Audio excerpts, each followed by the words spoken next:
Kaixo, ongi etorria, funtzio kuadratikoek bigarren mailako monomio bat izan behar dute. Hemen dago adibidez, bigarren mailakoa.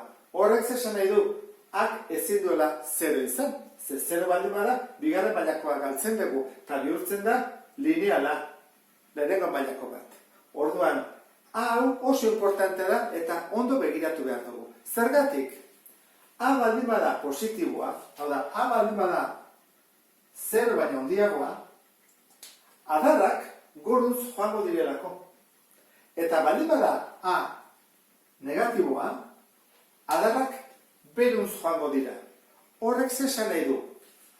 Hemengo erpina, badakizu dela maksimoa edo minimoa, A baldin bada positiboa, erpina izango dela minimoa. Hemengo minimoa, parabola honena. Eta bitartean, A baldin bada negatiboa, hori izango da maksimoa. Eta beste punturik funtzio osoan, hori baino handiagorik. Orduan, A ikusten duzu bezala, nahiko importantea da. Eta ez hor bakarrik, ikusi behar da baita ere, haren balio absolutua. Zenbat eta handiagoa izan, adarrak ordua eta estuagoak ditu. Adibidez, baldin badu A honek balio handiagoa absolutua, izan beharrian horrela, izangontzeko handik estuagoa. Eta baldin bada txikiagoa, zabalduko litzake gehiago, eta joango litzake horrela. Erpinarekin jarraituz, oso importantea da erpina jakitea. Zergatik hori delako simetria ardatza, hemendikan badua goiti bera ardatza, eta bi aldeak simetrikoak dira. Hemen ere bai. Joan barko dugu orduan, jakitea erpina zein den. Eta hori nola kalkulatu daiteke formula txiki batekin. Ez da oso zaila. Segurazki, gogoratuko zen berehala. Bigarren mailako ekuazio bat isolatzeko edo eta isak kalkulatzeko zenbat balio du, nola hasten da formula? Minus B, G-geike, hori diaztu kopiatzen, zati, B-A. Ja, iritsi da. Hau da. Honekin dakigu simetria hartatza zein den.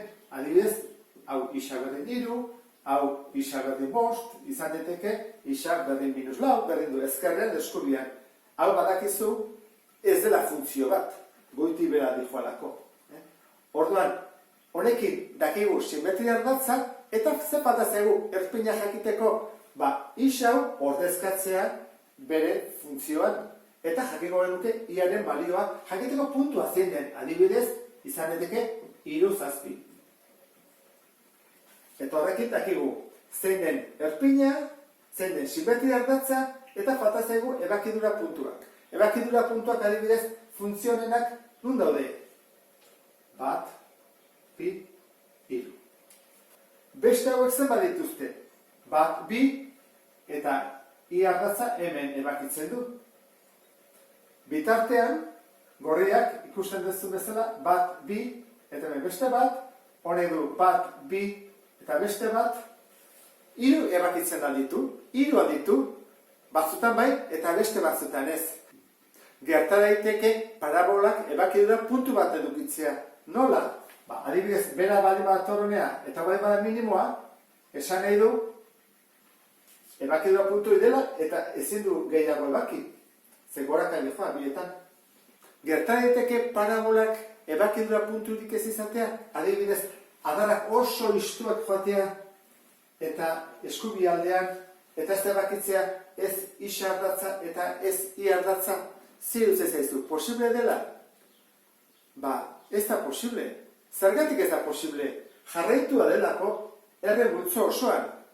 Esan edu, eremua dela minus infinitutik plus infinitura. Oso estu izan arren, jarraitu, iritsiko da momentu bat, ebakituko dula I ardatza. Orduan, gutxinez, ebakidura puntu bat badu, I ardatzarena, derrigorrez. Gero, is ardatza ebaki edo ez ebaki, oia beste gauza bada. Batzuk ebakitzete eta beste batzuk ez. Ebakidura puntu bat behintzat badago. Edo oso goian, edo oso goian. Baina gogoratu, ezin da egon ebakidura punturik gabe. Eta sarrera honekin, nik uste dut prest gaudela ariketa praktiko bat egiteko. Beste bat arte, agur.